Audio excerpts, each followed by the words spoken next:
6 class का सबक number 7 शुरू करने जा रहे हैं हम। सबक नंबर 7, जिसका नाम क्या है?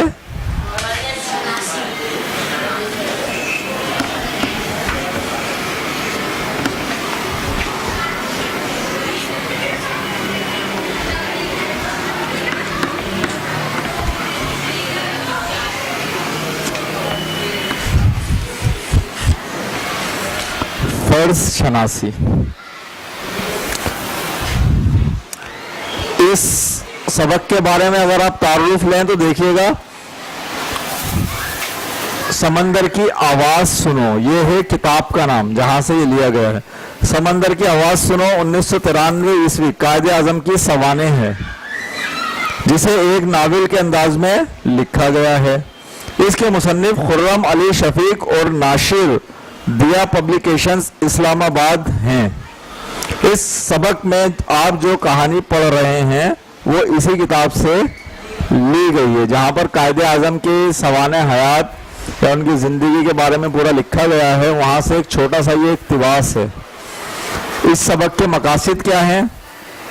जो पहला यहाँ पर लिखा हुआ है क्या है? अदबी और सहाफती तहरीर में फर्क वाज़ेह कर सकें।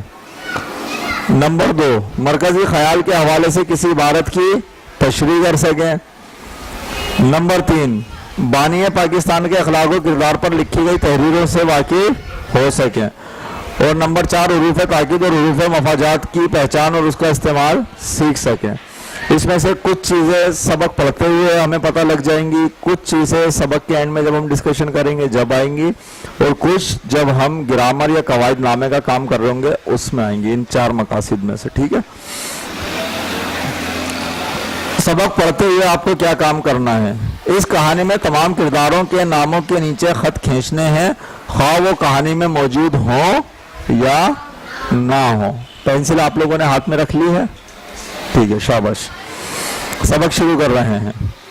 रात के साए उस खूबसूरत इमारत पर छाए हुए थे जो एक पुरफजा पहाड़ी मकाम पर वाक़ थी।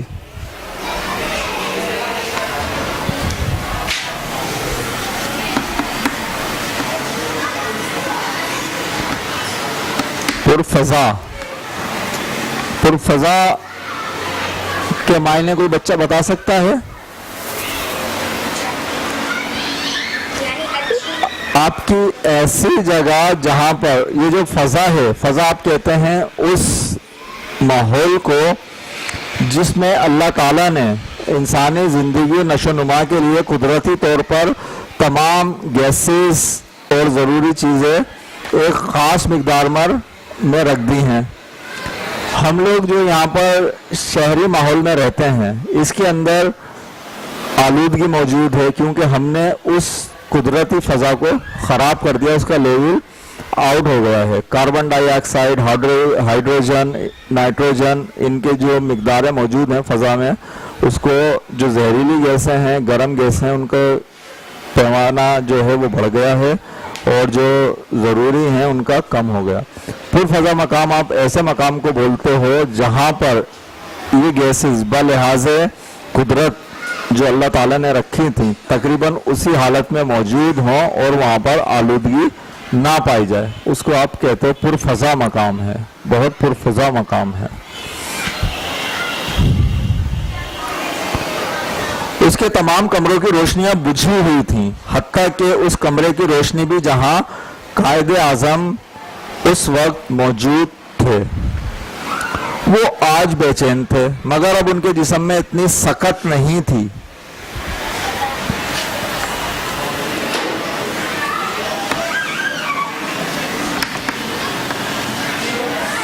ताकत, कुव्वत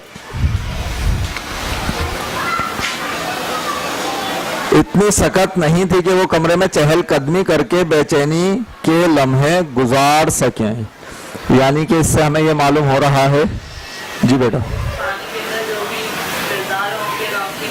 जी हाँ, जहाँ जहाँ जो किरदार, हाँ ये किरदार है, इसके नीचे लाइन खींचेंगे।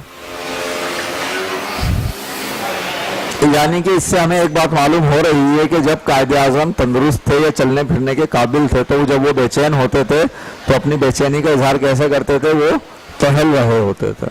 लेकिन अब उनके जिस्म में इतनी सकत नहीं है कि वो टहल सकें। डॉक्टरों ने बताया था कि उनके फेफड़े बदतरीन टीबी का शिकार होकर खत्म हो चुके हैं। उन्होंने कायदे आजम से ये बात छुपानी चाहिए थी कि अब उनकी जिंदगी के चंद रोज बाकी हैं, मगर कायदे आजम समझ चुके थे। उनका नीम जान जिस्म बिस्तर पर पड़ा था।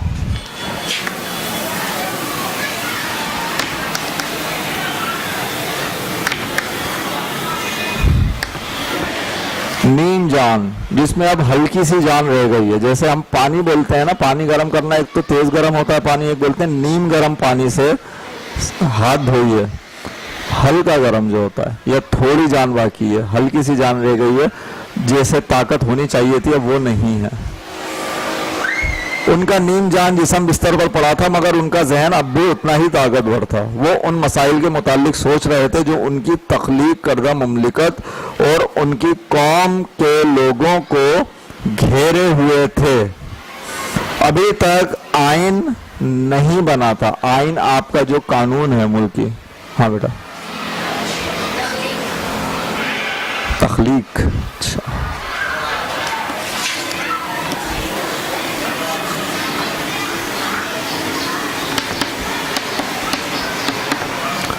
तख्लीक कहते हैं कोई चीज बनाने को। हमें अल्लाह ताला ने बनाया है, हम अल्लाह ताला की तख्लीक हैं, मखलूक भी हैं। अल्लाह ताला की तख्लीक, और बनाने वाला क्या होता है? खालिक। जो चीज बनी है वो तख्लीक है, और जो बनाने वाला है वो खालिक है। अभी तक आइन नहीं बना था। मुआशरे में पिछले दौर की बुराइयां अभी बाकी थीं। रिश्वत, सिफारिश, अफसर परस्ती, बदउनवानी, नाइंसाफी, इन सब चीज़ों का खात्मा होना बाकी था। कश्मीर अभी तक दुश्मनों के पंजे में था। इन मसाइल को हल करने वाले कहाँ से आएंगे? और यहाँ क्या पड़ा हुआ है आगे? सवालिया निशान। हविस परस्त सियासतदान जिनके चेहरे आहिस्ता आहिस्ता बेनकाब हो रहे थे। हविस परस्त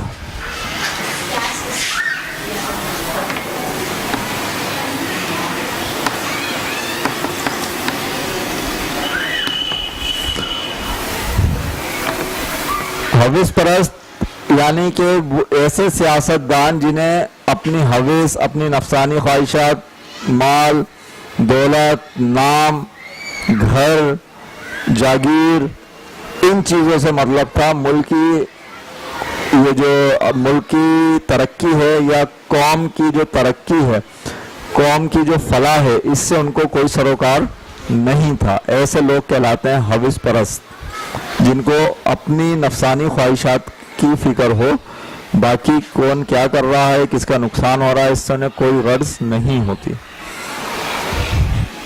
हविस परस्त सियासतदान जिनके चेहरे आहिस्ता आहिस्ता बेनकाब हो रहे थे। इस मुल्क के मसाइल कैसे हल करेंगे? यहाँ पर भी सवालिया निशान पड़ा हुआ है। कायदे आजम ये सब बातें सोच रहे हैं।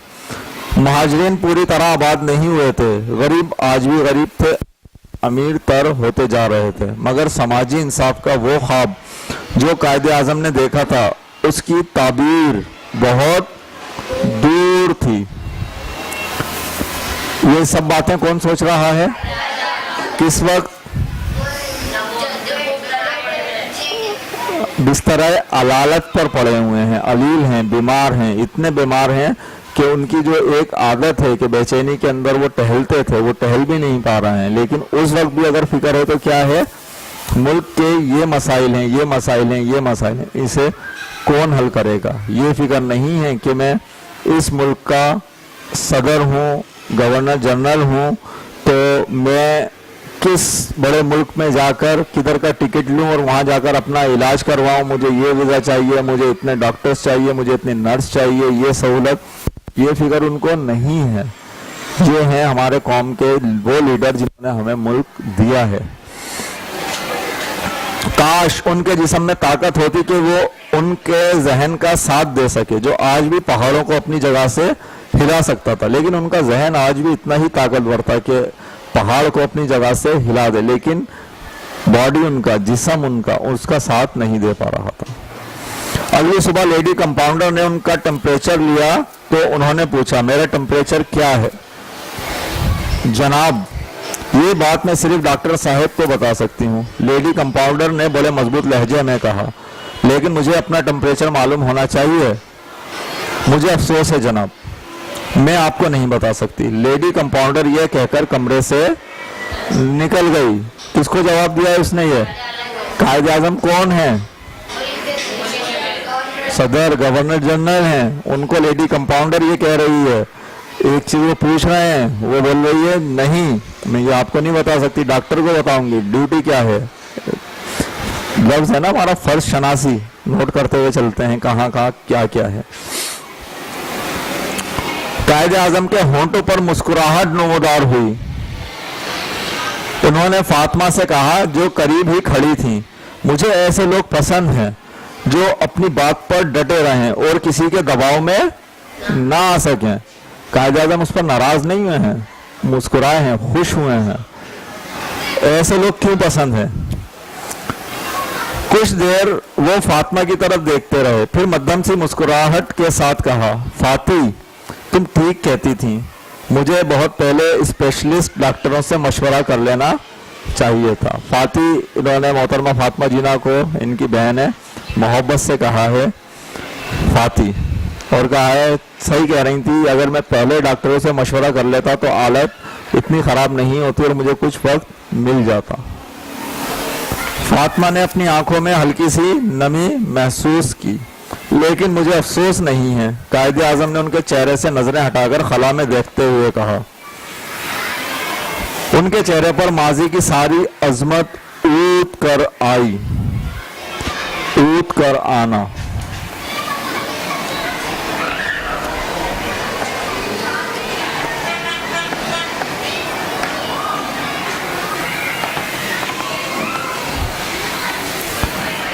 एक चीज पहले से मौजूद हो लेकिन दबी हुई हो, या उस वक्त मौजूद ना छुपी हुई हो, फिर दोबारा आ जाए निकल कर, सुने ये दोबारा ऊत कर आई है। आपके पास, आपको बुखार हो रहा है, आजकल हमारे पास चल रहा है, बीमारी चल रही है चिकनगुनिया। बुखार हुआ, दवाई दी, कुछ उस पर फर्क पड़ गया और कुछ बेहतर हो गया। उसके बाद पता लगा 1 दिन 2 दिन 5 दिन हफ्ते बाद दोबारा वो जाहिर हो गया। फिर डॉक्टर को जाकर बोलेंगे डॉक्टर साहब मुझे बुखार दोबारा ऊत कर आया है। ठीक है, दोबारा किसी चीज का जाहिर हो जाना हो, पहले से मौजूद हो, दबी हुई हो और फिर निकल आए, ऊत कर आना। मैंने हमेशा अपनी मर्जी के मुताबिक अमल किया, जिंदगी भर मेरा यही उसूल रहा है। ये कायदे आजम की जहां सवानें लिखी थी वहां से ये सबक लिया है और सिर्फ यहाँ पर ख़त्म हो गया है। अब सवाल ये है ये यहाँ तक लाकर इन्होंने क्यों छोड़ दिया है, और ये आखिरी लाइन कायदे आजम की हमें क्या बता रही है? मैंने हमेशा अपनी मर्जी के मुताबिक अमल किया, जिंदगी भर मेरा यही उसूल रहा है। जी बेटा, कभी इन्होंने उसूल को नहीं तोड़ा, उसूल परस्त आदमी थे। शाबाश। और कोई? जी आप बोले? नहीं आप नहीं बोल रहे। अच्छा, और कौन बताएगा बेटा? हाँ, ऐसे लोगों से मोहब्बत करते थे जो उसूल पर चलते। हाँ बेटा आप बोले। डटे रहना। अच्छा, अपनी बात पर डटे रहने वाला शख्स उन्हें क्यों पसंद था? कोई बच्चा वजह बता सकता है मुझे?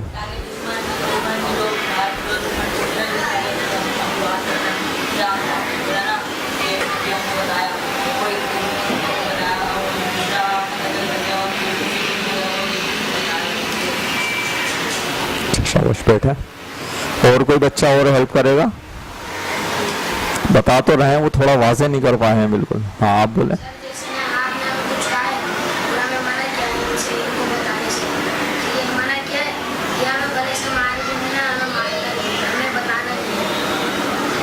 हाँ ऐसे भी कह सकते हैं, ठीक है। बाकी किसी चीज पर डट जाना, डटे रहना, अगर कहीं अड़ गए हैं, उन्हें ऐसे लोग पसंद हैं। यकीनन एक वही शख्स इस पूरे मुआशरे को, सोसाइटी को या किसी ख़राब चीज़ को तब्दील करने की या ख़त्म करने की अहलियत रखता है जो सही पर डट जाए। एक शख्स खड़ा हो गया, फिर उसके राह में जितनी भी मुश्किलात आ जाएं, परेशानियां आ जाएं, दुश्वारियां आ जाएं, हालात कैसे भी हो जाएं, वो उससे हटेगा नहीं, सामने कितनी बड़ी शख्सियत क्यों ना हो।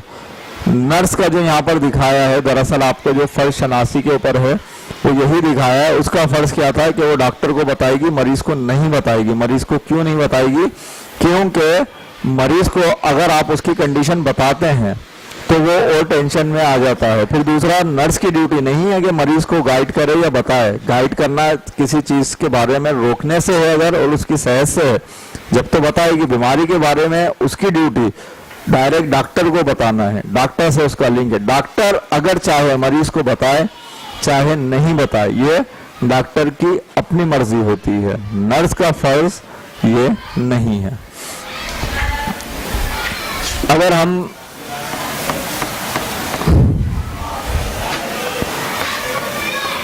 इस सबक को मोटी मोटी कुछ बातों में, कुछ सबक में, कुछ खास खास चीजों में तोड़ना चाहें तो सबक था हमारा फर्ज शनासी। जी हाँ, फर्ज शनासी है। अब इसको एक नजर में देखते हैं कि हमने क्या क्या चीजें इसके अंदर पढ़ी हैं, क्या सीखा है। पहली चीज, कोई बच्चा मुझे हेल्प करेगा?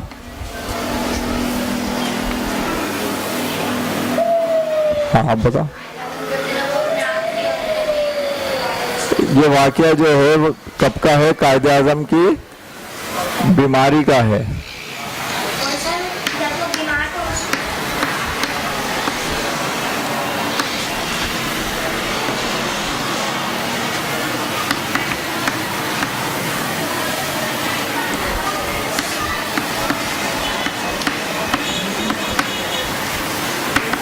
ठीक है,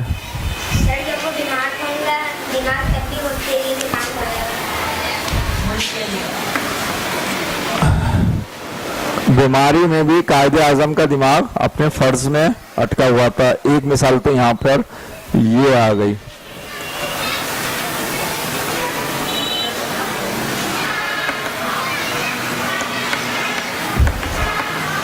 बीमारी में भी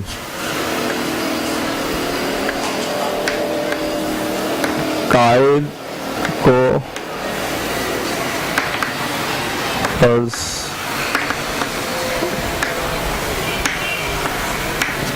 ठीक है। एक ये था, बीमारी में भी फर्ज याद था और कौम की फिक्र थी, उसमें वो परेशान थे। ठीक, ये हो गई। और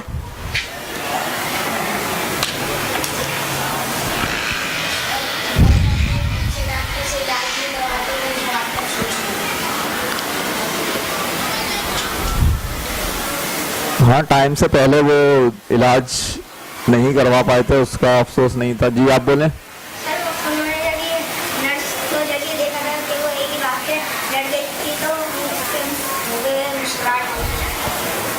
हाँ, नर्स की फर्ज शनासी पर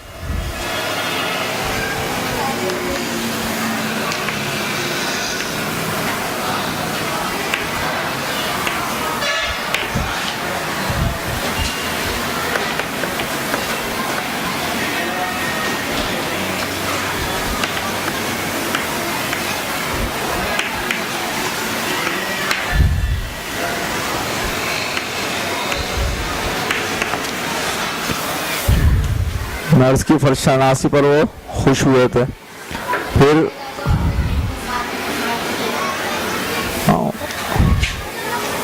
यहाँ पर अगर हम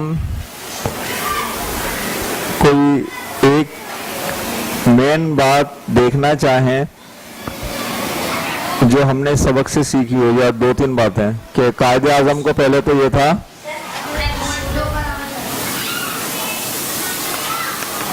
क्या सीखा। अगर इसको इस तनाजुर में हम देखना चाहें, इस सिनेरियो में देखना चाहें, तो कौन बच्चा बता सकता है? हाँ, कायदे आज़म से मिलता है उसूल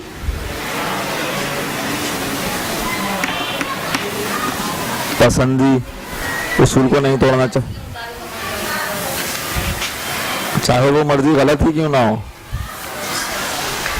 गलत मर्जी पे तो नहीं।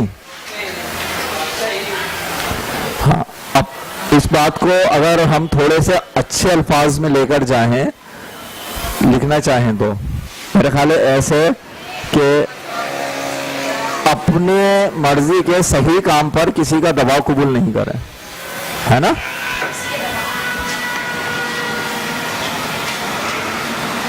सही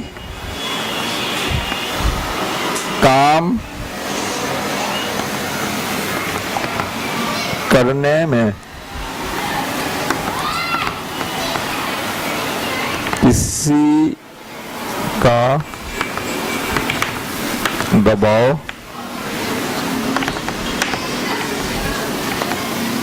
कबूल ना करें, ठीक है। और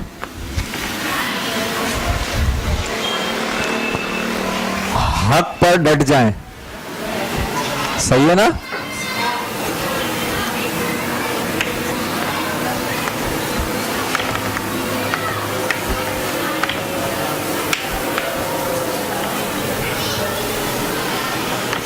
वैसे ये वाला भी आपको ही निकालना चाहिए था, रवानी में मैंने बोल दिया, चलें कोई बात नहीं, ठीक है। तो हमने सबक पढ़ा फर्शनासी, उसके अंदर दरअसल ये जो वाकया था कायदे आज़म की बीमारी का एक वाकया था, जिसके अंदर नर्स ने आके उनका टेम्परेचर लिया था। कायदे आज़म एक इतने उसूल परस्त फर्शनास शख्स थे, बीमारी के अंदर भी उन्हें ये फिक्र नहीं थी कि मुझे अपना इलाज कहाँ से कराना है, बल्कि उन्हें फिक्र क्या थी कि मुल्क का क्या होगा, यहाँ के मसाइल वो सोच रहे थे। फिर एक नर्स का वाकया जिसके ऊपर आपको ये दिया गया है कि नर्स ने जो फर्ज शनासी दिखाई थी उसके ऊपर वो नाराज नहीं हुए थे कि मैं मुल्क का सदर हूँ और इसने मुझे मेरा ही टेम्परेचर नहीं बताया, बल्कि वो क्योंकि खुद उसूल पसंद शख्स थे, किसी दूसरे शख्स की उसूल पसंदी पर खुश हुए थे कि उन्हें उसे ऐसे लोग पसंद थे जो उसूल पसंद हो और अपनी बात पर डट जाएं, किस बात पर, जो हक बात हो, ठीक है। फिर हमने जो यहाँ से सीखा है वो क्या सीखा है कि उसूल पसंद होना चाहिए एक शख्स को, हम में उसूल पसंदी होनी चाहिए, सही काम करने में किसी का दबाव कबूल नहीं करना चाहिए हमें। फिर हक बात हो अगर हमारी तो हम डट जाएं, ये नहीं देखें सामने वाला कौन है और हमें इससे क्या नुकसान हो सकता है, नौकरी जा सकती है नहीं जा सकती, सही है।